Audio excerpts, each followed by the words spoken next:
everybody, how you doing today? It's Kim Snyder back for another episode in our series, What Your Worship Leader Wishes You Knew. Now, if you haven't caught the first few episodes so far, what we've had is in episode number 1, which everything else is based on, was the number one thing that worship leaders voted for in this year's survey of what they wish their worship leaders would come back to team with.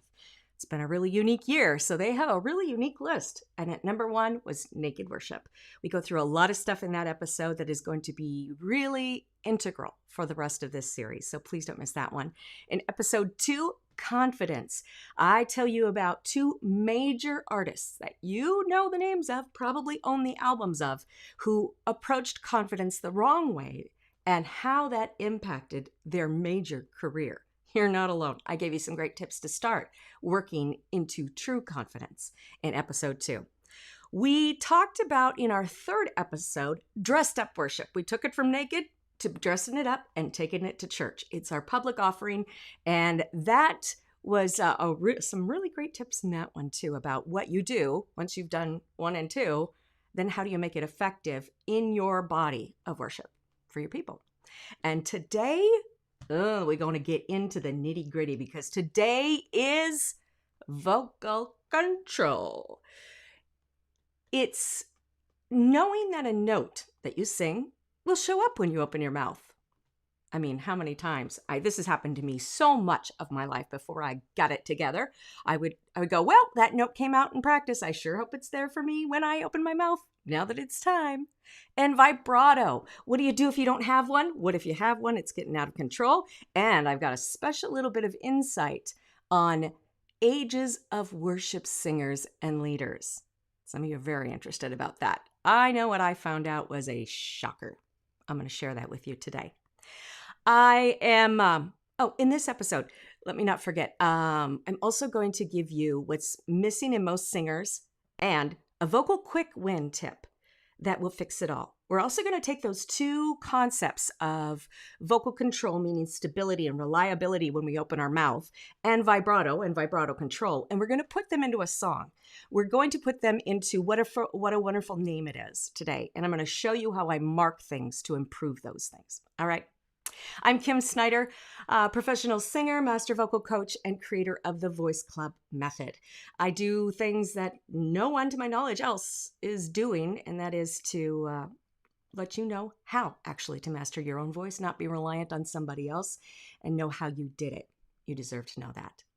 Don't forget, if you're watching this, or if you're here live, leave your comments in the comment section. I will answer those questions for you, and I'll make sure that you get exactly what you need to improve on this subject, because I'm doing this for fun. I'm doing this, well, it is fun, but I'm doing this really to serve you. As a vocal coach, I usually in the fall will get a chance to go around to a few churches and do what I do, free vocal boot camps. This is to educate singers about what their vocal anatomy can really do that other people just haven't had the opportunity to study like I've had in my very, very incredibly unique vocal education, which you'll know if you've listened to the other episodes. So I go around and I help singers in the church in the fall to get kicked off for the season. It was a little hard this year, considering almost no one's doors were open at the time that I usually schedule these things. So I thought it was really important to see how much information beyond Vocal Boot Camp, which I'm not even doing in this session, beyond Vocal Boot Camp, what else can I teach you that will help to meet your worship leaders' biggest needs for their singers in their team? Let's go ahead and start with reliable notes. I just keep thinking about, when I talk about worship, I think about all the teams I've been on, the teams I've been blessed to lead, the groups of singers I've been blessed to go in and train up in worship churches, and it has been such an impact on my life. When we talked about naked worship in episode 1, that's what makes it personally fulfilling to go out and sing worship. And when we talked about our public worship in our last episode, that being involved in that corporate experience, taking your naked worship into that corporate experience is so incredibly life-changingly fulfilling. If you've never felt that before, it's because some really, what I believe to be simple obstacles are in the way. And I'm hoping to remove some of those for you today, get you to think about things in a totally new way and start moving forward, because God designed your voice to be unique. He designed it to sing and sing well. He designed you for musical worship. And his goal for you in musical worship wasn't to be the best singer, although you definitely can improve greatly, but it was to be able to be free to bring your naked worship into that corporate place and experience that among other believers and that fulfillment that comes with that, which is such a bonus because really worship is for him. It's our offering to him. But there are so many things, especially today. I think the more we have technology, the more obstacles we find are in our way, just simply because we don't understand the place of everything. So we make everything too important when it really shouldn't be. Hey, to everybody who's joining us, I'm going to keep this one a little bit shorter than we did yesterday, all right? I'm editing that one down into 2 parts. That was a lot of stuff. Don't worry, that's coming. All right, so in today, let's talk about, before I say that, if you haven't subscribed to the channel, please do that. Click the bell. It'll tell you when we're going live next, and it'll tell you when the next video posts. When these are live, you get everything here, and then I edit them down, and then last 3 days for the other episode is too long. In a few days, they will post live for everyone. So if you want to be notified of when those posts that you miss, then click that bell. All right, let's kick it off with reliable notes. Who doesn't want a reliable note? Now, I hear so many times that I know some of you in the chat are in this situation. You think, well, I love to sing. I really wish I could be on the team, but I'm not a good singer, so I'm going to play keyboard. I'm going to go play drums. Or maybe I'm just going to bow out of the worship team or never even volunteer in the first place. I hope a lot of non-volunteers are watching this. Oh, I hope so much. Comment if you are. I want to know. Because the thing is, your voice is supposed to be worshiping. Now, some musicians think, well, yeah, but I'll play my instrument and I'll just worship back here where no one can hear me. No one can hear me off mic. But trust me, your voice can do just as much. It's just removing obstacles. We talked a lot about the vocal machine yesterday and how it functions. It's stuff you haven't heard anywhere else, and you won't. So please go back and watch that whole thing once it's up. All right, let's get going with reliable notes. Sometimes we'll go to sing a song, and you open your mouth, and you practice this hundreds of times in some cases. You open your mouth, and all of a sudden this squeaky little wobbly little wimpy thing just kind of fluffles out and it disappears.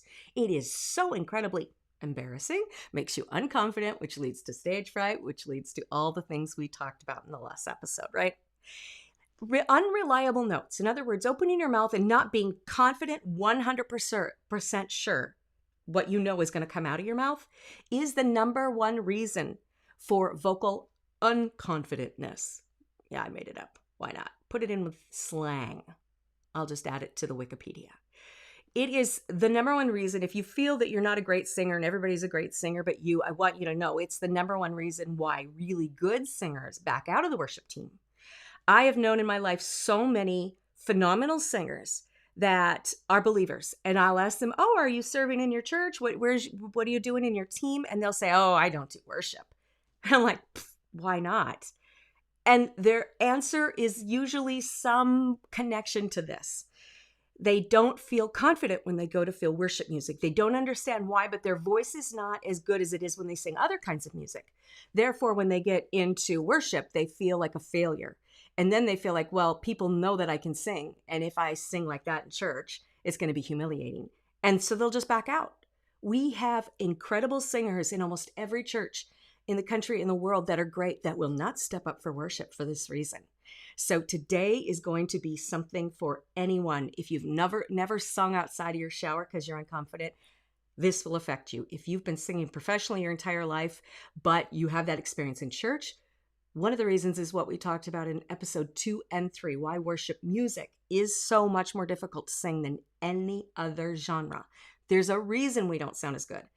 The problem is we get a lot of volunteer singers that haven't really sung maybe a lot of places in church, and they think that because it's hard, it's their fault. I don't have the skill. I don't have the talent. But that is simply not true. Okay? Vocal reliability, stability, knowing when your voice is going to warble or not, what it's going to do. This is at the root of being able to be free to worship. It is the number one obstacle. It's when notes don't get strong. When you remember, we'll go to the bridge and everybody sing powerfully. You go for this big note, it comes out and then it just it weakens out. and it's like somebody just knocked you out at the knees. It's when you're supposed to start with that really worshipful song. That has happened to me on mic. I cannot tell you how many times. And I close my eyes and I'm saying this prayer, oh, Jesus, please tell me they didn't hear that. You know they did. Ugh. Anyway, we think about it way more than anyone else does, so you should know that. And those notes that just fall out from underneath us. It is not your voice's fault. Number one thing I hope you do through this whole series, besides naked worship, which is the most important thing. Second thing I wish you would do is stop blaming your voice. God created your voice just like he created your legs, your eyelashes, all of the beautiful parts of your body. He created them that way on purpose. He created your voice to work. Unless there is a physical problem in your inner ear or in the vocal mechanism or somewhere there around that you would know about, it would be 2% of the population that has something that means they cannot, for those physical reasons, learn to sing well. With the exception of those things, every voice can learn to sing well. I have conferred with the #1 singer's vocal surgeon in the world. He said they haven't had a chance to test it because, of course, why are they going to test that? Where's the money to come for that testing? But he said it makes absolute sense that unless you have a provable physical abnormality, which is 2% of people, usually it's in the inner ear, that affects what the message that the brain sends to the anatomy. That's why it doesn't work. Or you've got some major vocal damage. I don't know, like somebody slices through your vocal cord and muscle. I had that too, but guess what? I can sing again. So you've got what it takes. It's not your voice's fault. It's not a lack of talent. It's just what we have put in our system, the wrenches we've thrown in. And unfortunately, most of the advice we get as singers, which is the reason I do this, is throwing a wrench in the system. Almost everything throws a wrench, not because they mean to or they're just too stupid to learn. They're wonderful, well-meaning, very educated people. But nobody in the singing world is studying what we know in current medical science about the voice. And I found that not even vocal surgeons, until you get to the top, the people who work with professional singers, they haven't even bothered to do the research of what's available to know what to tell you to do as a singer. In October, for the scariest month of the year, I like to do the scariest things for your voice. In October, I'm going to tell you what to do when you think you have to go to the doctor about your voice, who not to listen to. I learned the hard way how little everybody knows. Shocking. I'm going to tell you about that in October series, okay? All right, now, the next few things I'm going to explain have to do with the anatomy of the voice. If you're unclear, or hopefully you get a look like, you're full of it. I hope that happens, because if you go back and listen to episode 2 and 3, it will clear it up, okay? But we're going to move on from there. The voice's job is not the vocal cord's job. Vocal cords are like eyelashes. They move because of the muscles that move the eyelids. Vocal cords are the same thing. They're just tiny little tissues. They're as thin as tissue paper, except they're slimy.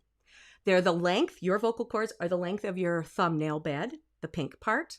So you can look at your thumb at any age and know exactly how long your vocal cords are. You're like, those tiny. And they're super thin, right? Even the fat ones are thin. And they flutter so fast that not even modern technology can, a video camera that's been created, even when you see the Nat Geo and the frogs are moving so slowly, it's so beautiful. We still do not have the technology to capture the vocal cords mid-flutter. That's how fast they go. They're crazy moving, but guess what makes them move? Like you could flutter your eyelashes. But the eyelashes aren't doing the work. The muscles behind the eyelids do. Your vocal muscles, which you don't see, even when they put the thing down your throat and say, ooh, look, the vocal cords are moving. That must be everything, right? No. What you can't see is behind them are the big muscles, and they're doing all the work. Everything that stabilizes a note, everything that is responsible for the pitch of a note, the strength, the ability to get strong and soft at will, go into vibrato, come out of vibrato, everything those things that we want the voice to do is the function of the vocal muscle. It's the vocal muscle's job. All right? Now, you've got vocal muscle. I've got vocal muscle, even though mine is damaged and full of scar tissue, thanks to doctors.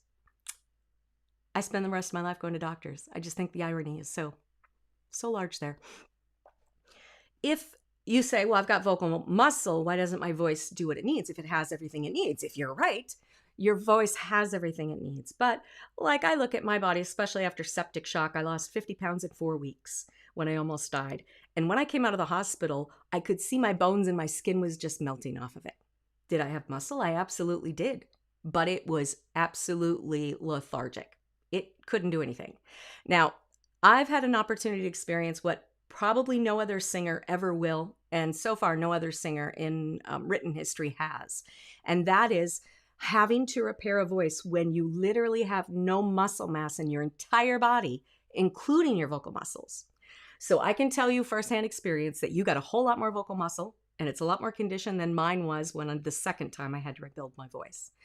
But on average, vocal muscle is not doing what it needs to do. It's not strong, flexible, coordinated, the things that we need to make our notes stable and our vibrato do what we want it to do when we want it to do.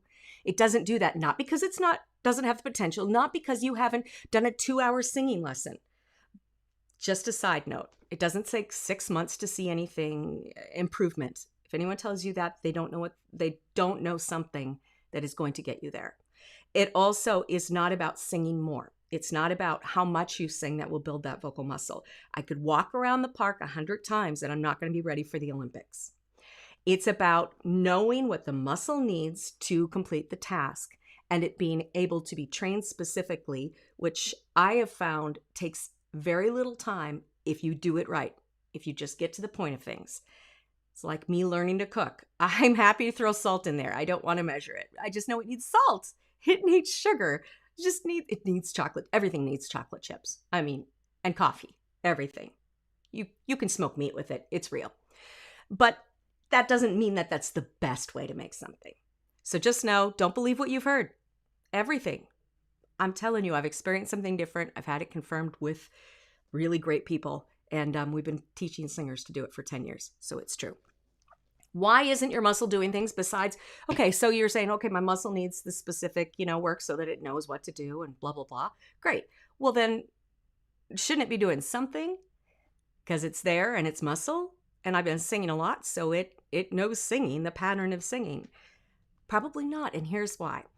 The one thing, hey, everybody new. We are fearfully and wonderfully made. Oh my goodness. I've got to someday share the scopes of my throat. It's amazing. You've probably seen them online, but knowing what's behind what you see is, I don't understand how any doctor or scientist cannot believe in God. It must be a simple choice. Can't go there. The one thing that I don't hear anyone, even we talked about a little bit about speech-based methods, at least are based on some of the science from the 1970s that we knew about our voice. Everybody else has kind of copied some stuff from speech-based because they become popular now. Everybody else wants to be on that track. I found that even vocal degree programs are starting to copy some of the references for anatomy, but it doesn't mean they understand it, know it, or are teaching anything that applies to it. So it's important to know.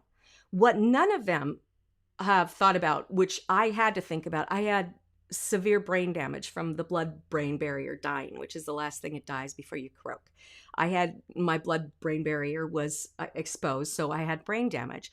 So I had brain damage, I had severe vocal damage. And what I learned through that first recovery and the second recovery when they sliced through my vocal muscle is that the vocal muscle, even if we can train the vocal muscle, unless we have the brain on board, the vocal muscle doesn't know what to do because guess what? It gets its orders from the brain. When we understand the way our body works and the order in which the information goes, it's like, oh, that makes sense. And it makes sense why the things you've tried haven't worked. Not your voice's fault. It's honestly not the fault of the people that have told you that. There's just no information. And really, honestly, no one had ever had the experience that I'd had to find these things out. So that's why I have to do what I do. The muscle, vocal muscle, when it wants to do what it can do, it waits. The information we put in our brain tells the vocal muscle what it's allowed to do. It sets the expectation. It says, okay, now sing this loud like you did before. And the vocal muscle goes, okay, how? What do you want me to do? Vocal muscle's capable. It's kind of like if you were in a team of weightlifters and you were going to a competition, but you can do a lot of things, but you're waiting for your coach to say what's appropriate for that competition. The voice is the same way. It's saying, all right, I'm singing worship music. What are the rules that I need to follow? The brain will then throw out every singing tip you've ever heard, everything that you've thought about but not really questioned and not solidified. It has a database of way too much stuff, a lot of it conflicting advice. As a matter of fact, and I mentioned this in another episode, I've done a lot of deep research into why other people are not teaching certain things and found out how messed up it is. We'll hear, and from the speech-based movement, we hear things like chest voice and head voice, which actually come from science, and mix, things like that. But I found in my research that there are at least 4 completely different definitions of what mix is, and most of them are completely oppositional to the others. What are we supposed to do with that? How are we supposed to do that? The number one thing we have to do is understand how the body creates sound, because that will knock a lot of that stuff out. You'll be like, well, if food doesn't go down my windpipe and vice versa, I can rule that one out. So the answer to everything is understanding the way our body works and then getting what it needs to do the task. Everything we put in our head about how to reach a note, hit a note, is probably a kabillion things. You'll have to mention in the comments some of the things you've done. What do you do to get a reliable note to come out? And how often does it fail you? I was being paid as a singer, and sometimes I'd open my mouth and I'd be like, oh, here's hoping. I would get to worship on Sunday morning, and it was hard for me. I thought about quitting a couple times just because I didn't feel as successful, as good of a singer when I sang worship music. Now I understand there's a reason why it's hard, and we can overcome it. So what we put in our brain will tell the muscle the rules. How we train the vocal muscle will determine what the vocal muscle can do once it gets the rules from the brain. Our brain database is what causes our vocal muscle to weaken physically, because if the brain says, you don't need this, you don't need that, you don't need to go there, you just have to sing this song 70 times over and then you'll be good, then the vocal muscle will do that. It's looking for the information from our brain. That's why what we listen to, what we believe, what we prove, and what we measure in our voices. Did you know that all vocal instruction is measurable physically? It is, and we should be doing that. We should be questioning it just like it's the latest fad diet, everything you read, and say, does that measure up with the way God created my body to make sound? All right, the longer we run in that database of old stuff, and I did all that training, all that stuff for 20 years, the more unreliable our voice becomes. If you feel like you're a good singer, and I mean, I've sung long enough, I feel pretty comfortable in my voice. I feel like I could go sing stuff, there's always things to improve. But the longer I went with all that, adding new information to old information, it was this constant fear in the back of my head. I know I can go sing this. I was a power singer. I can hit big, powerful notes. But I know if I went from strong to soft, I would probably lose that note. And I know my biggest fear was starting on a soft word on a worship song, because it's just like I couldn't figure out how to get it to happen. And it was just happenstance. And then you just learn tricks to make people not notice you're doing it. No, I haven't done that. Just saying. All right. So what's the thing about, I want to go to, yes, I'm going to go through the what and the why of reliable notes and vibrato. And then I'm going to show you in what a beautiful name it is, how I would chart to improve these things. Okay. Let's talk about vibrato. What's the problem with vibrato? Vibrato is a big thing in the worship community because it is the number one thing that can destroy a team's blend. And what does everybody want on a team? Blend. It's like, if we could just blend, right? If our vibrato shows up when we don't expect it to, or it goes places we didn't ask it to, did you know that you are supposed to be able to control that? You can. If that happens, it completely, immediately destroys the blend of your team. It is the number one reason for age requirements on worship team. There are other reasons, and I'm going to tell you a story in just a second about what I found out the shockingly weird way about that, vibrato and ageism. It is not having vibrato that affects when you go to, you'll go sing a solo and you're like, I blend so beautifully and I'm so happy with that. And they'll say, bring this solo. Okay, well, when you do that, add a little something to it. And just so you know, music terms mean different things to different people too. So just let yourself off the hook there. Use the terms that mean something to you. But when someone says something you don't understand, make your best guess and move on. Don't feel like you don't know anything. I worked with phenomenal musicians that had multiple degrees in their skill. I never had a degree, but I was a professional forever. And I was always feeling like I was the stupid one and I should keep my mouth shut. Now what I realize is I know now what they were talking about, and they were just talking about something that wouldn't have made sense to me the way I approached music anyway. And I had my own word for it. I didn't know they were the same thing. So let yourself off the hook with those things. We can get and we can control vibrato. If you've got one that's warbling, we can take care of that. Why does vibrato happen? We talked about this actually quite a bit in episode 2. So I'm going to kind of move on from where we are on that. And by the way, those of you who haven't seen episode 2 yet, it's because I haven't finished editing it because it went crazy long, which is why I now have a clock. I promise I won't do it. But we went into a lot. I may split that up into 2, so you'll have that accessible as soon as I finish editing. The why of vibrato. How does that function anatomically? Let's pretend these are our vocal cords. They're thick at the bottom, they're thin at the top, and they're not like that. They're actually the same thick. But when we have bottom notes, the thick part is down here. Ah, I'm getting low today. And as they zip up to go up, they thin out. They zip and thin out. And that's how they do that. Vibrato requires a very specific action in the vocal cord, which I said is not responsible for this. But in order for vibrato to happen, the vocal cord on whichever note, what note is it? Low notes are here, higher notes are middle notes, and we get all the way to high notes. But in the connection of those vocal cords, which only happen because the muscles behind the groups of muscles are determining where to squeeze to make those vocal cords come together. In order for vibrato to happen, the vocal cords need to be squeezed by the muscle enough to touch, but barely. It needs to just very, very lightly be touching on the vocal cord, wherever that note is. Wherever those cords come together, it has to really lightly hold. And what happens is, as the air resists that light pressure, you get that little wiggle. That's what happens. Why do we not have vibrato sometimes? Because the muscle doesn't know what to do, and it's just like, I got to get that note. Light cord closure never happens. It can't happen. So you're like, well, I just don't have a vibrato. You're right now, but you can have one. Everybody has in their anatomy what you need. Again, with the exception of severe physical vocal damage, you would know. If you're not sure, it's not your problem.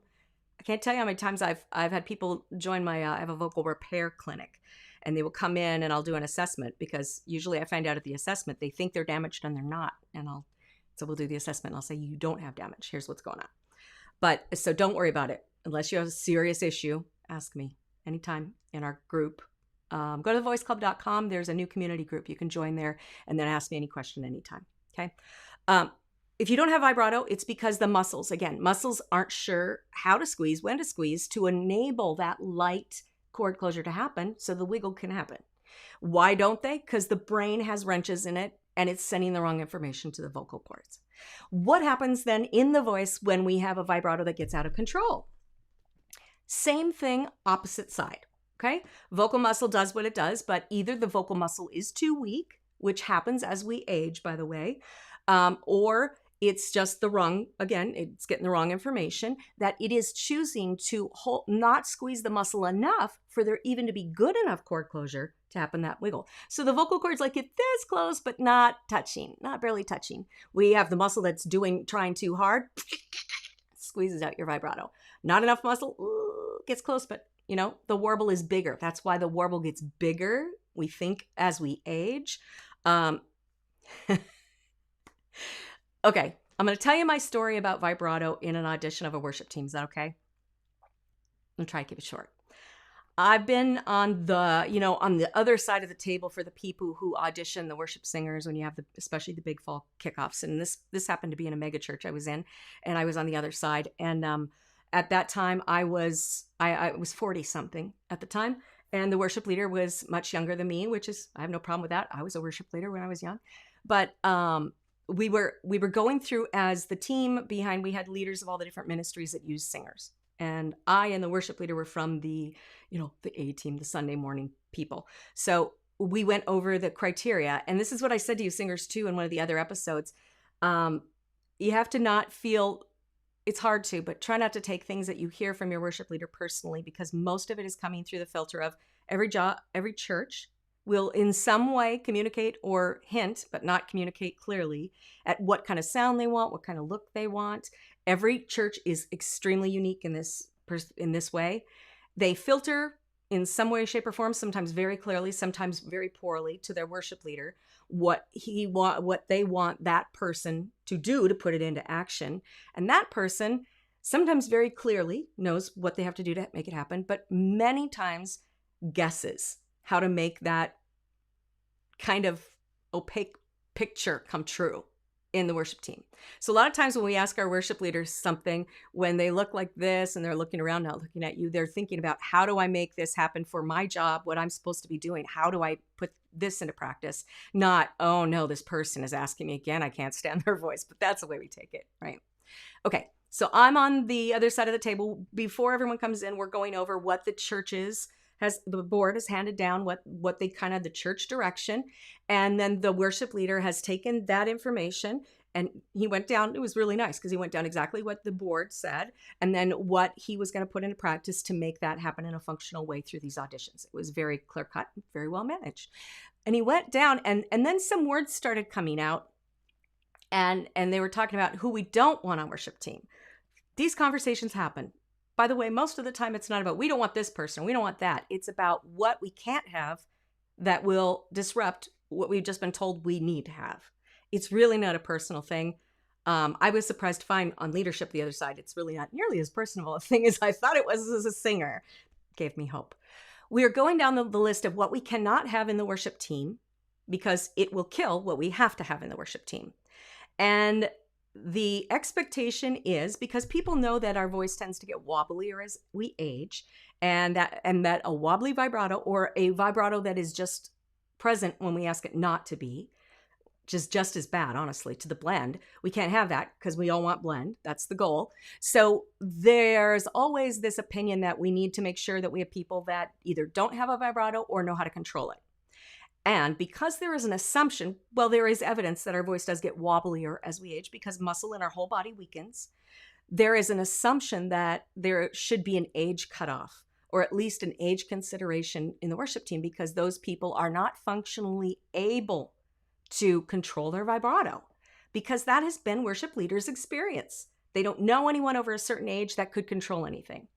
And it happened to be this worship leader's experience. He said, okay, so we can't have that. We need to make sure that we have a really great blend. So we're not going to accept anyone over 40. We're not going to accept anyone that, then he went down this list and I couldn't remember the rest of the list because I heard over 40. And then I went, dude, and I waited for him to finish. And I said, okay, so why are we not accepting anyone over 40? And a lot of us that get over 40, we think it's because we don't look good enough. We don't look young enough. We don't look hip enough. And a lot of churches want to present that younger look. But I'm telling you that a lot of times when I've been behind the scene, even, interim worship leading at other churches of different type of styles, it's generally coming from, we need a certain sound. And we've never heard anyone over a certain age do it. So it's, there are people all the way into their 80s that look hip. I'm just saying, it has to do with the sound and their assumptions based on their experience. So I waited for him to finish and I said, why are we not having anyone over 40? He goes, oh, because we have to have blend. And it just can't happen after 40. And I said, do you know how old I am? He goes, no, but what does it matter? We got to move on. I said, I'm 45. Do I need to step down? And he was like, literally. It's like I'm the first person he's met that doesn't have a vibrato problem. Here's the thing. I'm not special. It's just that if the brain knows what to send the signals to the vocal anatomy, the vocal muscle knows how to do it, it will do it at any age. Did you know? Bob Hope's wife was training her voice, last I heard, up to 98 years of age. And before she was vocal training, her vibrato was very wide, like we think of in a senior citizen, but she got great muscle control. She had one of the top coaches in the world, and she gained complete control over that vibrato. I've worked with my mother as she's home now, and she's been working from home for many years and not talking. And when we don't talk for a long time, as what happened with me through my medical recovery when I couldn't talk for sometimes on and off for years, then the vocal muscle weakens. So we just need to wake it up, we need to build it, and then we need to teach it how to do vibrato. But teaching that vibrato is no different than teaching a 12-year-old. The process is the same. Sometimes you just have to wake the muscle up and get him working again. Okay. By the way, vibrato is not, like I said, you can have it, you cannot have it. It is not part of the voice. It is something that is an add-on to technique is the machine. It's how the machine needs to run to go smoothly, to give you your absolute vocal potential, and to not have any health problems, for singing to be easy and good. That is what the machine does. That's what your vocal machine does. We call this the vocal anatomy. Okay? It's everything that your voice needs. Doesn't have to do with anything else. It has to do with vocal machine. Anything we do on top of that we add to make music fun or easy, or not easy, but fun or sparkly or diamond-y or copy somebody else, what we should be doing, we talked about that already, is a bells and whistle. And vibrato is a bells and whistle. Those are styling tools. It's trills. It's even dynamics. It's anything that the machine doesn't need to do its job, but can be added on or cool. In episode 2, I told you what the one styling tool is that will put a wrench in your system. There is one that can be done healthy and can be a styling tool and is great. A lot of people use it. Most people do it incorrectly, and that will cause the anatomy not to be able to function correctly. It will cause a weakness in certain areas of the muscle, and it will cause problems for your range. Missing notes, great singer, probably happened to you. Okay? I've got an exercise, by the way, in the Vocal Quick Win tip today. I've got an exercise that will help you to get stability and to test your vibrato. Whether you don't have one, you have one. To be able to engage as much vocal muscle as you can in a really quick way to feel. We have to feel what our voice is doing. If you can feel it, you can correct it before it comes out of your mouth. No joke. It's crazy. Okay. Should we put this into practice? I'm going to try to put my second camera on. Yeah, I'm going to do that. Let's do reliable notes first. And I'm going to try to put my second camera on so that you can there we go. You can see a little bit. Hopefully that'll be clear. I picked 2 different colors because, as I told you, I like to make things different. If I visually can just browse and know, if I can just scan the lyrics and know where my problem areas are, then I'm not focused on the lyrics, which makes me not dependent on a monitor. So I prefer to just make visual marks so I only have to glance really quick. We're going to take What a Beautiful Name It Is, and we're going to talk about, and those of you who are here, if you've ever sung this song and you think some parts are really, really hard, let me know, and I'll make sure that I address those as well. We'll use a little orange for this one. Okay, we talked about this in episode 2, why worship music is so hard. So I'm just going to do a quick recapture. Anything that starts with a very soft consonant, and the softest ones are the ones that we use all the time in worship, W, F, H is the worst, L, things like that, require less muscle to come to the game, therefore make it harder if your muscle doesn't know what it's doing. Guess what we have? We have a U right at the beginning. The first word of the first word, let me rephrase that. The first consonant of the first thing you say in the phrase, as long as it lasts till you take a breath again, because when you take a breath, your vocal cords have to reset. That means your vocal muscle opens them and then resets again. The first thing we say is going to determine how much muscle comes to the game, and it should stay there until we take a breath again. We have a Y on U. You were the Word at the beginning, one with God, the Lord Most High. But we sing this with a W. You were. Why? We need airy. Oh my goodness. So we really sing this like it were a W. You were, because we want it quiet. I want you to think about breathy as opposite from volume. If you have a stereo and you're going to turn the volume down, it doesn't get breathier. It's really essential that you go back and listen to the thing that I said in episode 2 about breathy, why it's done almost always incorrectly in a way that's bad for the voice, and that it can be done correctly, but I'm going to assume everybody's worst habits here that I've seen on worship teams. You were the Word. Guess what? We have a W here. You were the Word at the beginning. G is the most percussive consonant we can have. G, g, g. And guess what? We're even falling out of breath by here. Guess what? That's because we opened our vocal muscle right here. And then the air just spilt out this whole sentence. And guess what that creates? Vocal instability. Show you a miracle of science here. Erasable pens. It's my favorite thing in the world because I love to color and I love to erase. Okay, so let's do what this actually gives you a really good letter right here. It's Y. Yeah. When in doubt, say the letter by itself. Yeah. Yeah does not go whew, right? Yes, it is a terrible note. You. When we say you, we don't go, how are you today? We say, how are you? You. You were the word in the beginning. If we will just say, yeah, you were the word in the beginning. Do you see how much more strength that gives the whole line? We don't even have to worry about this W. That W would be a weakness, but this, if I'm going to breathe here, and it depends where you breathe. This is why I like to sing as many lines as I can till I take a breath, because you keep whatever you gained. It's like putting gas in the tank. This first consonant is where you put your gas in your tank till you breathe again. Then you got to fill up. Okay? You were the word at the beginning. Now, if I were learning to do this process, getting a big yeah is going to be a process because I'm not used to it. I'm used to W. So then I would say, guess what I have in here? This one might go weak, but guess what? When I say this word by itself, wah, it's not weak. It's not WH, it's W, and W is a solid one. We say, you were the word. We talked about this a little bit in episode 2. I'm not going to tell you what I'm doing there because I told you that. If I need a second place to what I call press in, it just means get a little creaky, get a little whiny. What it functionally does is causes your vocal muscle to wah. It causes your vocal muscles to flex when we get a little cry, a little any of those things. In the Voice Club method, I've determined that there are 4 types of chord closure so that we can nail down and apply to any song at any time which one is most appropriate and get us there fastest. My goal is to sing better faster, not to think about it for 10 years. You were the word at the beginning. Now that sounds a little clunky.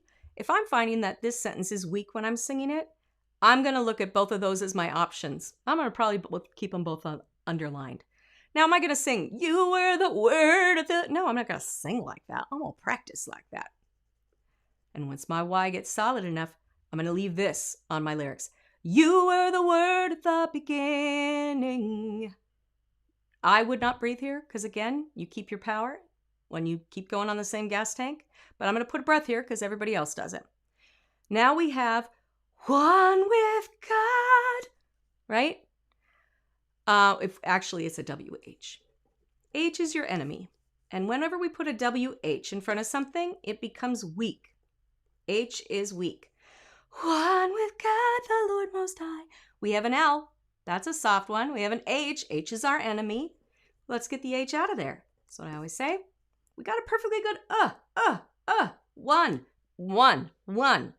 One with God, the Lord Most High. Do you see anything else in this line?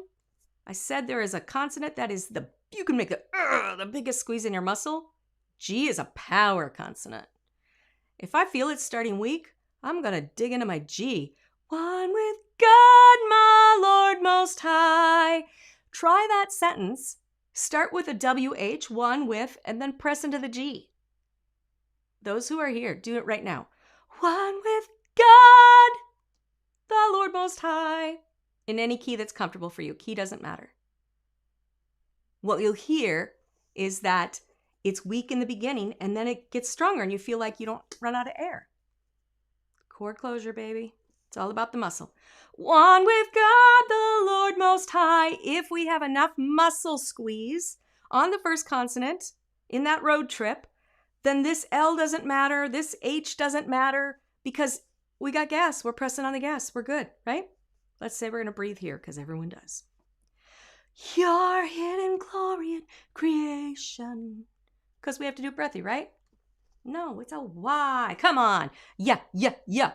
Your hidden glory in creation. When I finish this verse, I'll tell you how we make this worshipful and breathy, okay? Now revealed in you are Christ. No. Now revealed in you. We have a double one if we want it. In our Christ. All right. Now I'm going through this quickly for time, but once you will underline the thing that you need to, I call it digging into. But it's the percussive sound that you do it a little bit more like you say it. Yeah. One. Your. Now. N. This actual sound. Yeah. One. It's kind of hard to make that sound apart. But yeah. N. Okay? If it starts the way we do it, but a little bit bigger than we do it in speech, your gas tank will last all the way until you breathe. Let's pretend we're there. Okay? Now, okay, you're like, great. I can sing this first verse now with a lot more power. but they asked me to sing it all breathy. What am I going to do? Do not put WHs anywhere. Never, ever, ever put an H in there. Get the H out of there. What we want to do is, just like your stereo, you're going to turn down the volume. Volume and power are literally two distinctively different things in the anatomy. We're just going to turn down the volume, not back off. If we back off, we put a WH in front. That WH makes us weak. H makes us very weak. Okay? So we're just going to, you were the Word at the beginning, one with God the Lord Most High. I cheated. I didn't breathe, so it was super easy. But now I'm going to turn down the volume. You were the. As soon as you feel it go to Hugh, you know you've gone too far. See if you can do it that quiet, but with a go, yeah. You were. Tiny whiny is what I call it. You were the Word at the beginning, one with God the Lord Most High. Okay, so it's turning down the volume. Now I'm going to tell you, just because you're here and you deserve to know, what the way is that you bring breathy in right. And I'm going to tell you, before I tell you what it is, that it is extremely hard and most of the time impossible unless the rest of your vocal muscle is not getting wrong information from your brain. We want to put an H in front of everything to make it airy. The H, get it out of there. The H never leads anything. H means we have no cord closure. If we have no cord closure, that means your muscle's on vacation and no one told it was time to work. In vocal styling, when we do it correctly, H can come at the end anytime. You were, so volume down. You were the Word at the beginning. That's how functionally it happens. There you go. I'll probably cut that out of the edited one. Only you people who are alive are going to get that tip. It's hard, but that's the way you do it right without messing up your voice. Okay, so we've marked for stability. We have marked where the place it is that is undermining your stability. What's undermining it? WH or H. Always. No joke, right? So we're going to underline these. And when I go back and practice this, I know that this orangish red line means this is how to make sure this line is stable. Oh, guess what we have here? Enemy. Okay, let's see what else is in here. TH, enemy. WH. We got some bombs coming up. Okay, what are we going to do about that? They're there. We have to sing them. They're part of the word. No, we don't. H is our enemy. Soft consonants will undermine our stability and make us feel like a failure, and we'll never know what's coming out of our mouth. So let's fix them. What a beautiful name it is. What a beautiful name it is. Whenever a line repeats, I just put ×2 because I like to have everything on one sheet. So that's what that's there for. If we go, what? We don't say, what are you doing? We say, what are you doing? What? So we ignore the H. W. What a beautiful name it is. Now I'm giving you a super big creak to make a big example. In worship, it's a tiny whiny. What a beautiful name it is. What a beautiful name it is. Okay. W. So I'm gonna X out my H and I'm gonna put W. That reminds me, do not go out WH on me. Don't do it. If we were to add that H in there, what a beautiful, usually by the middle of beautiful, we're out of breath and we feel like we're not a singer, right? But we have another one that's really good. This is a really good one to dig into. What a beautiful name it is. What a beautiful name it is. N is na. If you go, what? Na. Those are with me right now. And when you're watching this, do this. Go, what? Na. There's one that's easier to make bigger than the other, and it's the N. I call those ones that are easier to dig into. These are kind of your saviors. So, not literally, you know what I mean?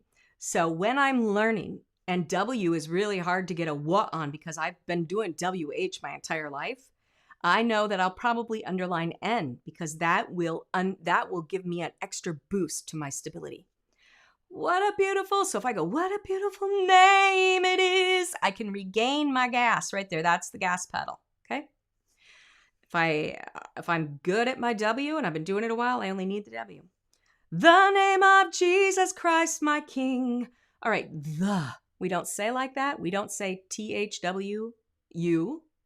we say, this is, here we go. I'm writing sideways. THWU. It looks sideways. The. That's kind of how we say it in music. The. And guess where it is? So we're going to look at the first consonant. Vocal muscle closes on consonant. It's not the T, because t is too quick. Muscle can't really grip on that. H is our enemy. So let's say they're both unusable. Guess where the vocal muscle can dig in? The E. We're not going to go, E name of Jesus. We're gonna make the TH as little as humanly possible. And when you're practicing, I'd almost leave it out. And I would just make the sound of this, which in this word is a UGH. A name of Jesus Christ, my King. Same way we say A. A name of Jesus. And then I would put a teeny little TH. The name of Jesus Christ, my King. And I'm not meaning to skip over the fact that this takes a lot of practice, because your entire life probably you've been practicing it the other way. And your database in your brain, this is why I say we do have to do a clean install when I train people, because the database, the new information I'm giving you is completely in opposition to everything that's in your brain right now. Everything everyone else has said. So your brain is going to try to send both messages to your vocal cords, and your anatomy doesn't have time to pick out which is the newest advice when you're singing. It just doesn't.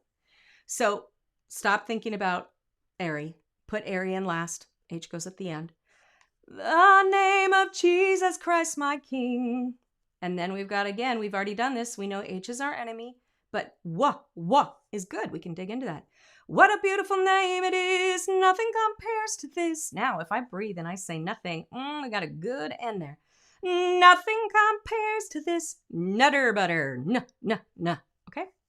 What a beautiful name it is, the name of Jesus. Okay, I got the wrong line there, but you know what it is. So far, is this making sense, guys? I'm going to put these notes on. There's a reason. I usually make 2 copies. Now, when I work with worship leaders, those are doing a lot of solos, and people that are, really spending a lot of time practicing, we can cut down your rehearsal time usually to 1/4 of the time by doing this process. I usually have 2 sheets. I'll make all my first starter notes. And then by the time I've gone through this and I've gotten better, I make a clean copy and I only mark the absolute minimum things, because you don't want your brain looking at 500 marks on your lyrics. Okay. So let's go really quickly through the second verse, and then we're going to attack vibrato in this song. You didn't want heaven without us. H is our enemy, but we have a Y. Yeah. You didn't want heaven without us. Now, when you're starting, this is going to want to go, you didn't want heaven without us. You're like, I just need a bigger breath. No, you don't. You need to close the vocal muscles so they can do their job. They just went on lunch break, and too soon. So guess what? I will let my brain know by making this symbol that the H is no longer a priority. Get that out of there. And then I'm going to make the sound of the next consonant, which would be, well, technically not a consonant, but the next sound would be eh. Almost like an E and an H. You didn't want heaven without us. Now I'm showing you 2 different things at once.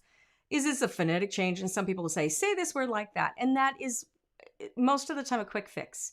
But it doesn't apply to that word and every note of every song. So it's really extremely limited for a quick fix. It only applies to that one part of that one word and that one song and that one key. By the way, the problems you have are going to be determined not only by the consonants, it's going to be determined by the direction of the notes, and it's going to be determined by the key that you sing in. How is that for complex? But by simpling it down to only giving your brain one new set of information for rules, it doesn't matter. You can sing this song. All of you who are not thinking of yourself as great singers, by the way, I know a lot of great singers that don't think of themselves as great singers. So I know a lot of so-so singers that think of themselves as great singers. They just haven't sung enough to know that it's harder than that. That's all that is.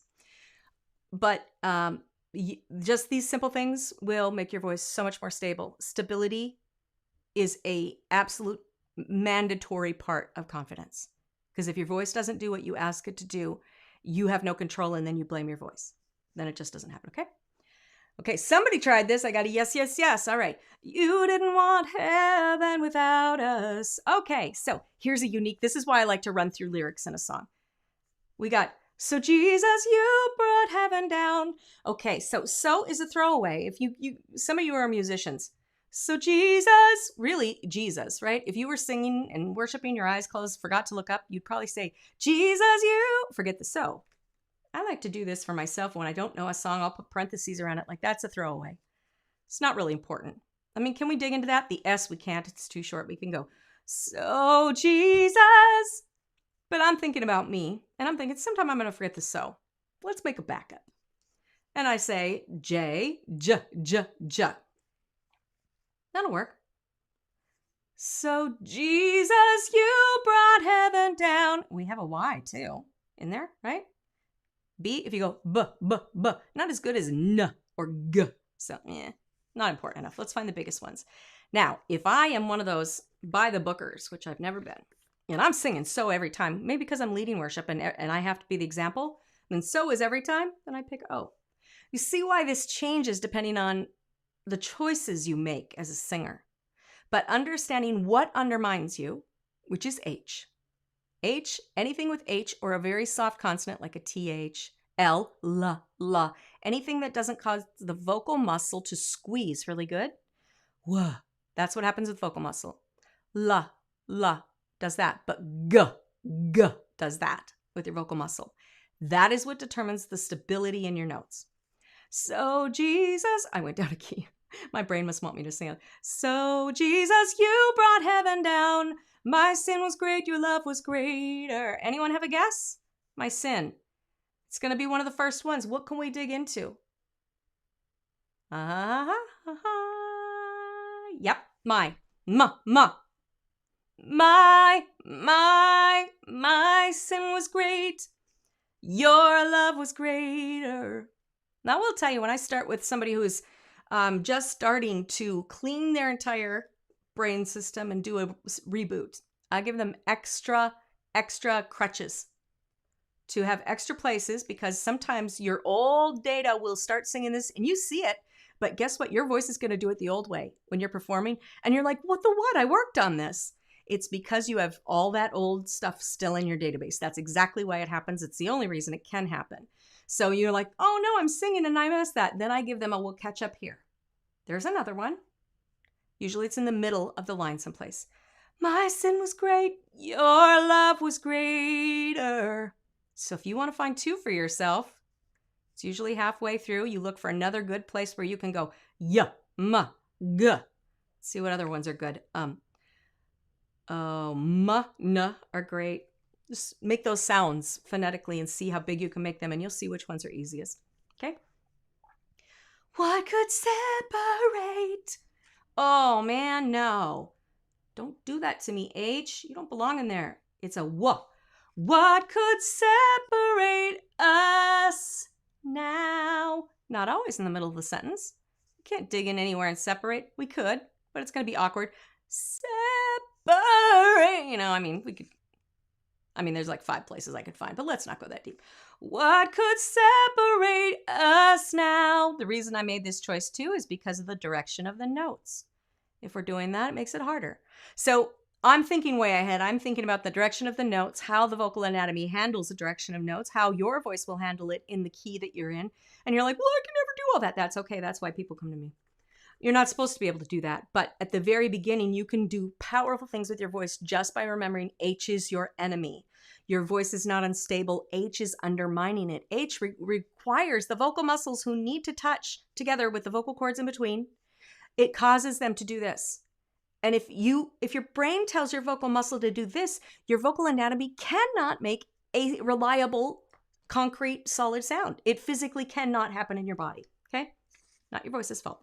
What a wonderful name it is. Okay, that's as far as we're going to go. We're going to leave the red on there, and we're going to go to vibrato. I hope this is helpful. Let me know in the comments if it is. Because I teach singers, and I always take them to a really advanced level, find out where they are, and we find as fast as we can to get that brain reprogrammed and doing. My goal is not to get other people's information out of there. My goal is to delete the database, because if we add, and It's been my experience consistently. If we had anything that's already in your database, even if it is a speech-based model, and I give you my tips, which are based on making the anatomy, making the brain send only the minimum information to the vocal muscle, making sure the vocal muscle is completely in shape and ready to do it, and make it happen the fastest in just a split bit of a second, then we need to have less information in that database. It's got to be the right information. Vocal muscle has to be ready. And I've just worked 10 years on making that really fast and efficient. So I will go on to what are my next steps to make it faster and faster and faster. Not going that far. We're just going to start with the very first thing today. Okay, let's talk about vibrato. Vibrato is purple. I'm going to do this for you. Vibrato. And once I get to the end of these notes, if you're watching this, take a screenshot, and this will be your notes. You don't even have to write it down. And this is going to be stability. Stability is reliable notes. Stability, vibrato. Okay? We're going to go into vibrato. Now, this is going to happen. Vibrato happens in different places. It happens when we hold a note a lot, because when we hold a note out, the vocal muscle backs off and that note gets weak, has more chance to get weak. That's why it tends to happen on hold notes. I'm going to have to fake a big wide vibrato because I've been working on controlling mine for so long. Doing it the opposite way gets a little difficult for me. So if you don't vibrato in these places and this isn't your problem, that's okay, because like I said, it just depends the condition of your vocal muscle and how much bad information is in your database, where and how that's going to happen, to what extent. So if I were me and I had a problem with vibrato, and I would circle where that's happening, and then I would make these notes. So I'm going to fake vibrato in some places it's likely to happen, and then I'm going to work with that. But for you, you find where it's happening for you. If you've got a vibrato at all, and most people do, the ones that don't, again, is because muscle. I had trouble getting vibrato because I have thick vocal cords. That means it's more fun to do this. Squeeze that sucker. So if you have just a little bit of vibrato, practice this. And the tip I'm going to give you in the vocal quick win tip today, I'm going to try to go fast so we can get to the end here, guys. In the vocal quick win tip, I'm going to give you an exercise that you can do to physically make that muscle do what you're asking it to do, to test asking your muscle and having it respond and feeling that, okay? But when you go through a song, you need to circle where yours is happening and then apply what I'm doing, okay? You were the word at the beginning. Let's say it happens there. It usually happens at the end. What? Well, let's say it's going to happen on high because it's got an H at the end, and this bugger will make it really, again, what does an H do? Whoa. And if you have good chord closure and you get to the end and you start easing up, then that vibrato is going to come out right away as soon as you start easing up. This might happen to some of you as you turning the dial down on vibrato. The dial down on volume. Like I said, when you turn the volume down, the muscle holds, but it has to let up just a little bit. For some of you, that's going to cause a vibrato where you haven't heard it before. And then I'll show you how to control it. Okay. You were the word at the beginning, one with God, the Lord Most High. Because this has an H, guess what? Vibrato wants to show up right away. We've got a vibrato high. You already have the answer for how we're going to get this taken care of. I've already given it to you in the first part of stability. Because what does vibrato need to disappear? If our vocal muscles are just barely touching so it can vibrato, what do we need? We need to hold it taut. We need the muscle to squeeze. Guess what we needed for stability? We needed the muscle to go from H to this. We needed a good, nice muscle squeeze. We need the same thing to control a vibrato. So we cannot end this on H. H is our enemy. Ba, ba, ba, ba, ba, ba. What do we have? We starts with an H. Oh my goodness. What are we going to do? I don't know. You got any ideas? I don't. I'm out of ideas. Okay. Thank you. Glad that made sense to you. Made sense to me too. All I ever wanted in my life was learn how to sing better, faster. That's why I spent tens of thousands of dollars. I was so bummed that didn't do it. Okay. One with God, the Lord Most High. The H at the beginning is making your muscle back off. The H at the end is making it back off more. It is setting you up for failure. So you say, Again, understanding how the vocal muscle works is crucial. Understanding that the vocal muscle won't do even what it can until the brain searches its database and tells it what to do is super crucial too, because you're like, no, that's not my fault. I don't have a horrible, uncontrollable vibrato, regardless if I'm 89 or I'm 22. I don't have that problem. The problem is the H. We got to get the H out of there. What is left that we can get the chords to close on? And if you were one of my students, I'd go into the four types of chord closure because it makes it super easy to identify these, but we're not gonna for time. So one with God, the Lord Most High. Well, first thing I'm going to do is I'm going to say, what do we need? We know the reason it's falling apart is because we don't have vocal muscle together. It's undermining us. What do we need? We need to find a place to get that vocal muscle back. It's like stepping on the gas a little bit more. I have one right before all these H's. Let's see what happens if I will step on the 1 to get gas for the phrase, and I'm going to step on the M a little bit extra, what I think is over the top usually, and see if it will hold my vibrato since we've again closed those chords, squeezed that muscle. One with God the Lord Most High. It'll still want to do it at the end, and if that's effective and appropriate for your congregation, then no problem. People will be like, you're so pretty. That's what happens. Even guys, yes, you've got beautiful voice. Beautiful is not really a manly term either, but it works much better than pretty. So I say, okay, well, we got to start here because at the beginning, it didn't go, my vibrato no longer went like this. It went like, oh, gotta get my eraser. It went like this. So that's better. That's progress. Guess what? We still have something at the end that's not giving enough muscle to keep that stable. So guess what? I'm going to take this I, and I'm going to put it up here and I'm going to say, this is not a word. It's not high. It's I. Now, again, we practice with the I so that the vocal muscle can learn the habit of approaching that note with that amount of muscle. That's really important. No, you're not going to sing the Lord Most High. That would be weird. Okay. But once you've practiced that and you feel like you can get into that sound, and it is a totally different function of the muscle than everybody else tells you to use. Therefore, it's hard. It's not your fault. It's not your voice's fault. It's what everybody has ever told you to do with your voice that's in your database. One with God, the Lord Most High. Now, maybe I find that clunky, but I want to try to give my voice, my vocal muscle, 2 times the chances to feel what it is for that vocal muscle to squeeze where it automatically lets go. We want our muscle to have repetition so that it knows how to do what we're asking it to. We want the repetition so that our brain says, what, are we going to add this to our database, or is this something you did once, right? So it's going to be clunky when you practice it. That's why practice is different than singing in front of people. Then you're going to find out which one is going to be the most valuable to you to sing. One with God, the Lord Most High. This one usually is. It's usually the one where around the H's, the last one of the sound. So I'll put a little creak, a little cry. If you've learned anything about speech-based methods, you've heard creak, cry, those fry, those kind of things. And they are terms that explain how to make a sound. But again, I have to just caution you because I had to learn this the hard way. Not all terms mean the same thing just because someone puts the word down. And some people think it's a solution for everything everywhere. It's not. This is your vocal anatomy. This is a very, very complex machine. You cannot find a quick tip that works for every song and every note. And it's not your fault when it doesn't work. It's the solution, quote, somebody has given you that is not capable of solving the problem. Okay. So that's why I go through a song to show you how it applies. It's different in every song and it's different in every key because of what shape your voice is in and when we talked about where the muscles trade off in episode 2. Okay? Your hidden glory and creation. If we'll put an H in shun, well, that's TH. If we put a H in there, instability, therefore wobbly vibrato. You see why we did these two together? They need the same thing.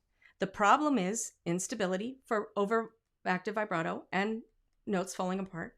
The solution is chord closure. All that means is not the chords closing because the chords can do nothing on their own, their eyelashes, but the vocal muscle doing what it needs to squeeze those chords together to resist the airflow so that it can make a solid, stable sound. So creation, we're just going to make this. See, there's tips to do everything. Because we're going down, I would make this light, light, light, heavy, heavy, heavy, heavy, and I would press into shun. creation.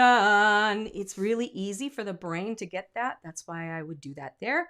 Notes go down. It's easy to get heavy in them. The lower notes are, the easier it is to get heavy in them. And by heavy, I mean vocal muscle. Creation. And when all else fails, if you feel that warbly vibrato coming out, stop the note. Don't hang on to it, even if you're supposed to. Okay.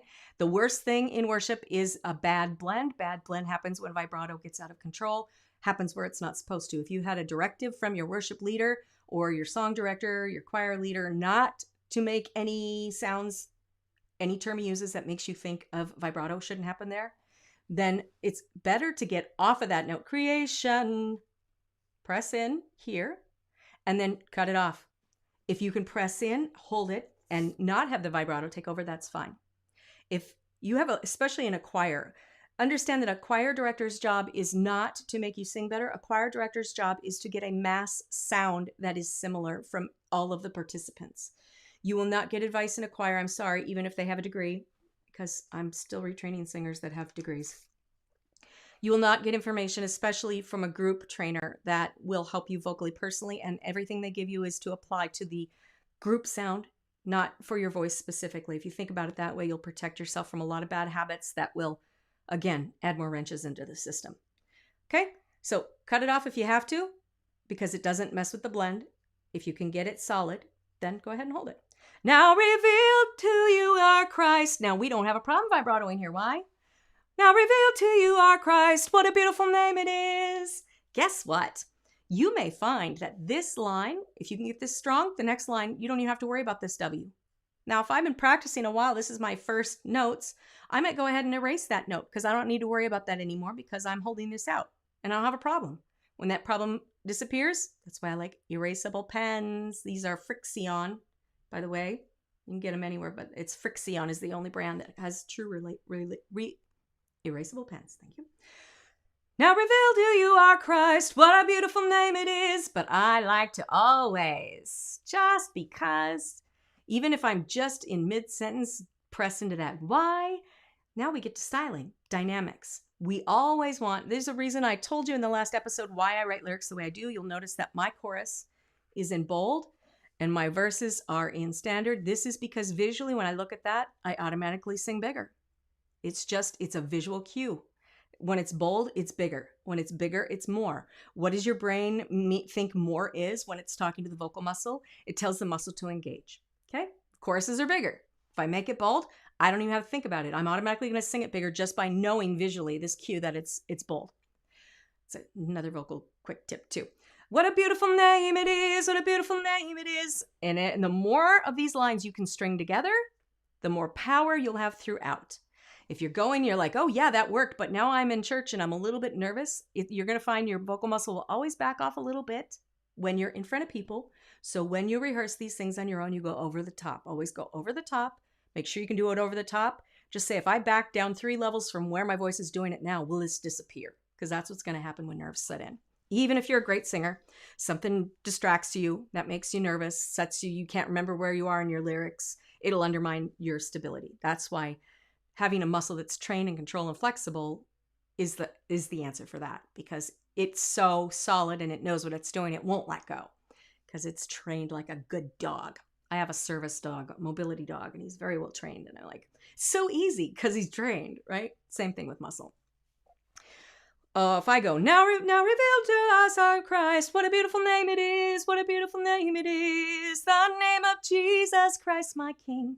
When you guys start practicing these two things, and if you overdo it, like I said, so that you're retraining not only your brain, this new habit, but the muscle that you really mean it, you really want it to do that there. By overdoing it, you're saying, yes, that awkward sound, I mean it, right?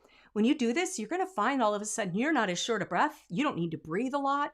And you're like, man, I have no problem. I can sing 3 more lines. And then you'll find out in the middle of one you can't, usually because an H sneaks in, okay? But the more of those you can sing, and because it keeps my stability as a leader, well, even when I'm on team, I will sing, a good 4 lines together because I can, not because I'm great, not because I have breath support. By the way, I have damaged lungs since my sepsis. I can still do it because it doesn't rely on my lungs. It relies on the vocal muscle. If my vocal muscle can do it and my brain knows that it's the only thing it needs to draw up, then these will be easy. Now, everyone else is going to breathe, and I don't want to be the one voice hanging out because that's embarrassing too. I will literally turn down the volume to barely inaudible, and I'll pull back from my mic, but I will keep that note going. Why? Because it's easier, and it's honestly more fun to sing.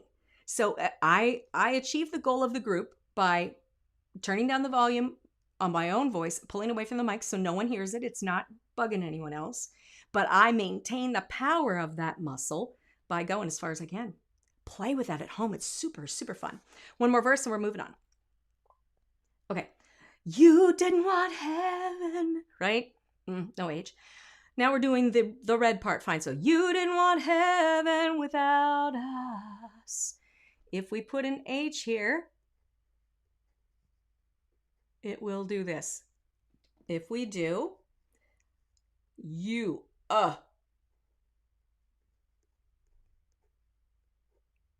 this is supposed to be an S. If we do us, then we have that. Without us. I had a little vibrato and then I recontrolled it. Did you hear that? It tried to do it without me because I backed off so much. See, here's the thing. Vocal muscle will like try to give you what you tell it to give you. But sometimes it's like, I'm not sure what you asked me to do. So you go, okay, let me tell you again. No problem. It's not part of my soul that's wrong. Not that Jesus didn't give me the right talent. Without us. Sometimes when you have a note that steps down like that, you'll find that vibrato uses that cue to go, us, because the note is already moving, right? If I found that that is a weakness, I would say without, I would let everybody else sing, and I would come back in on the us. Now I'm getting too detailed, okay? But not hus. We never have an H. Without us. So Jesus, you brought heaven down. Down. D is too short. I would press into that and I would say that. Why did I put that in purple and not in red? Because I don't need that to have stability in that line, but I need that to control my vibrato. This is not always necessary, but it is extremely valuable, I find, to use a couple different colors, not like 10, but a couple different colors when you're troubleshooting. Like I did a key. I said, these are my stability notes. This is my vibrato notes. So when I go back and I say, I want a clean copy, now I'm going to just make notes for rehearsal. By the way, I don't use these when I'm performing because at rehearsal, I'm taking my revised copy and my brain is just memorizing where those things are. And then you go sing and you do what we did in episode 3, I think, and 2. We talked about when you let it go and you let God and what that means vocally. Okay. So Jesus, you brought heaven down. Press into this.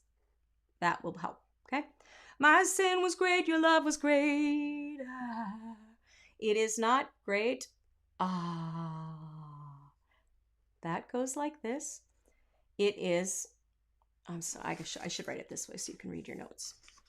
It's not A-H. It's a. It's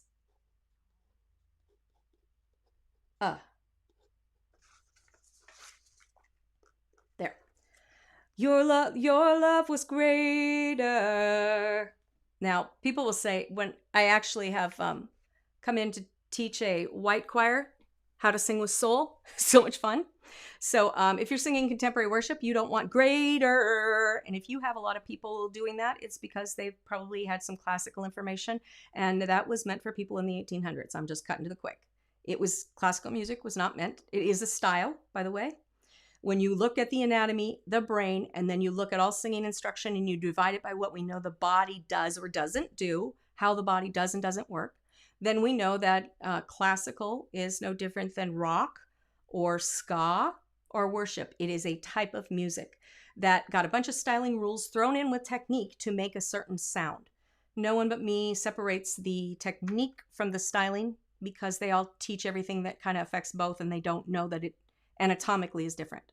If you understand that it is different, it gives you great power to sing all kinds of music. So if you're singers that want to go greater and they're hanging on to that to stabilize it, it's and there's a teeny little R only when you lift off of the sound. Greater. The R comes in when you lift off. If you will start getting people in the habit of doing that, it will be like, what? We got contemporary. What happened to us? What could separate us now? Now is not usually going to go in vibrato because we go back into there. But I'm hoping that, let me know in the comments, especially those of you who are live, if that makes sense, if that gives you some ideas how you're going to mark things. And I'm going to move this up a little bit so that, let's see if I can make that straighter. Straighter. If you want to take a screenshot of that, it might be a little bit easier to see those notes. All right. Now, what are we going to do about getting that voice stabilized in our last few minutes together and making sure that we can feel it? Feeling it is crucial. We're going to go to our vocal quick win tip. Da-da-da-da. Actually, here, this is for you. Yeah. Vocal quick win tip. All right. Okay. We're going to stabilize notes, give you a way to feel that, and stabilize that vibrato, because I've just showed you that it has the same problem and it has the same solution. And you notice on that sheet, I wrote UGH a few times. I want you to think as in umbrella. Umbrella. It's not has an H at the end. But if I put UG, people go ugh. That's the only reason it has an H, so we can understand. So umbrella, umbrella. That's your sound. Go around, annoy the person you're stuck at home with right now with that sound. Umbrella. Okay. Why? Won't help your voice. It's just fun. We'll make it more familiar though. Okay.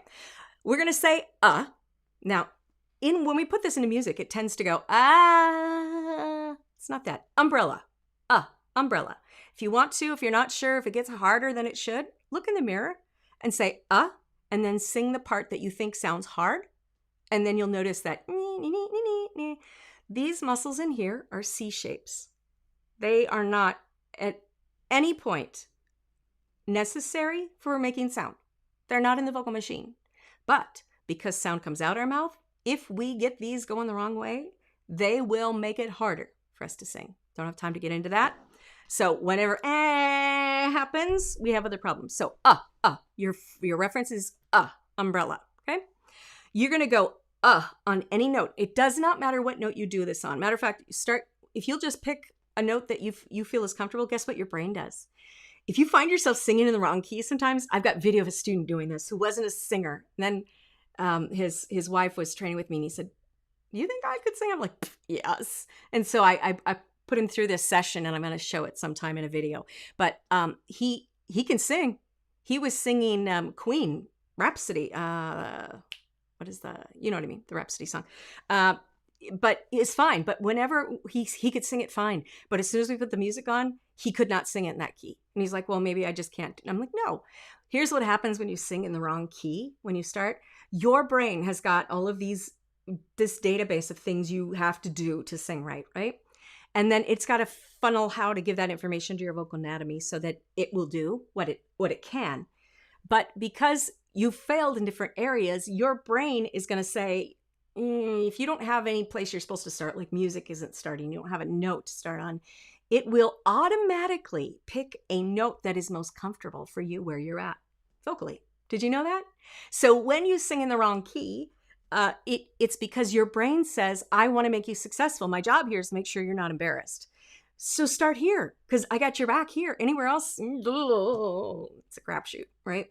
So that's why we'll sometimes start singing in the wrong key. So when you do this exercise, sing in any key that comes to your brain is smart. It's going to pick the best, most comfortable place for you. Once you've done it in some comfortable places, try to pick some uncomfortable places and try it. Okay. All right. We're going to pick any easy note and we're going to start that with a little whine because we can't go on a note or it goes away.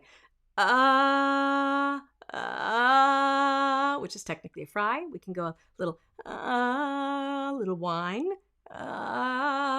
You could think of it as gravel. It doesn't matter what word you use as long as you understand what's happening in here and you can feel it. Okay.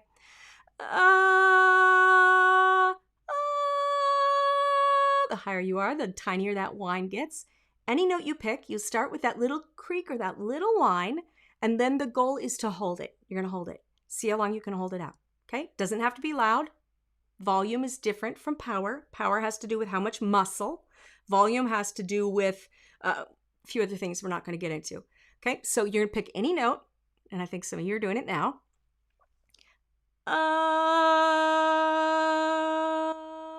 When that fades away, and if it goes into vibrato, will be determined by when H sneaks in there and undermines you. You'll notice because it'll go,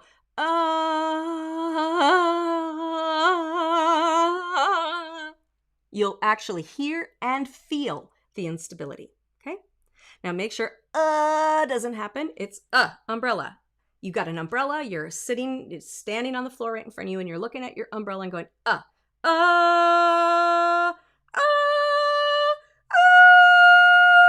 okay?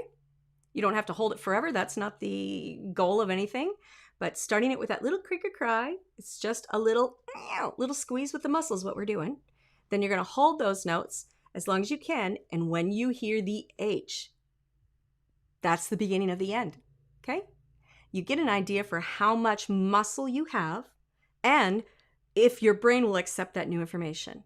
The first step beyond erasing the database and getting the right information in the database of the brain about how to sing is to get your vocal anatomy to feel what the new information does.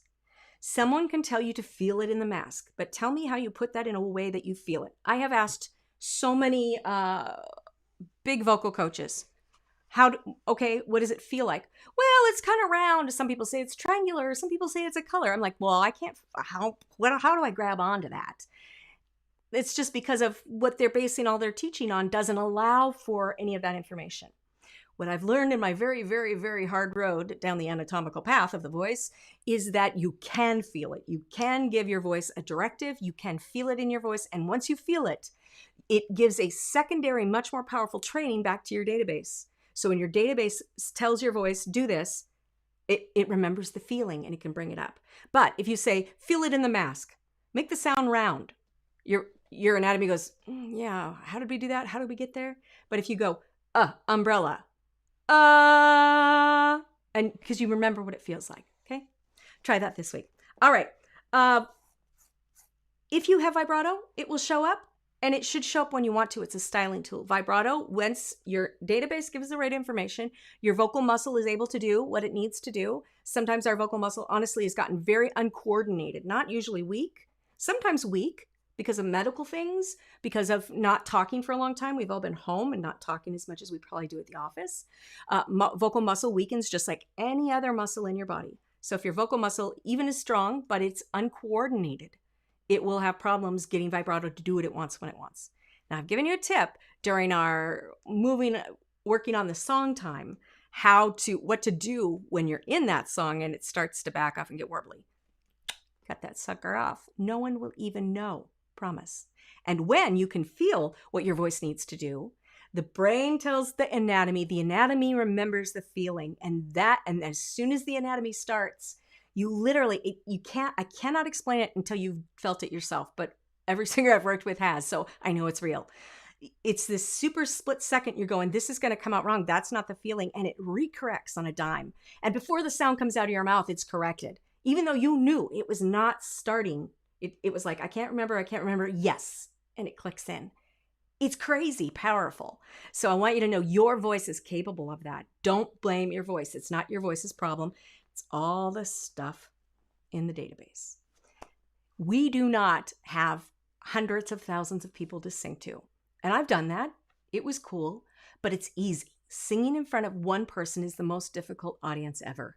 So never feel bad because you have a hard time singing in a smaller church. It is the hardest place to sing. And besides that, worship singers get to sing for the ultimate audience because we don't sing for the approval of people. We sing for the maker of your unique voice. He created it. He knows the potential of it. And can you imagine the smile on his face when he sees you starting to unlock the things? It's kind of like unwrapping little bits of the present you didn't even know were there. And he's kind of like going, yeah, I made that for you. It's so cool. I want you to know that in the next episode, we're going to cover vocal power. Now that we've got some stability has to come first. And everything you've learned in this episode is going to set the stage for how we take that muscle and we add, I got to get a picture of my student, Michelle, and show her muscles tomorrow. I'm going to do that for you. All right. Thank you so much for your comment, especially you, Kevin. All of you, thank you so much. I love worship singers. I want to serve you.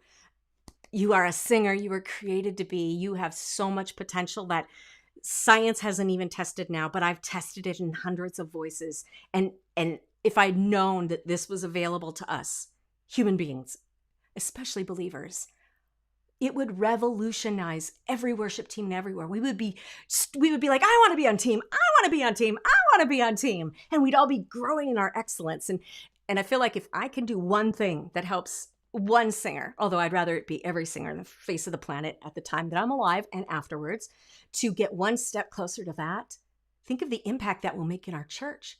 Think about how much more we can enjoy our naked worship in episode 1. It's a blessing to have gone through my struggles only so that I can hopefully give you some stuff that will help you start to uncover and take a peek at what God really has for you in your voice. Thank you so much for watching this series, and catch up on all the ones you haven't seen because they all build off each other.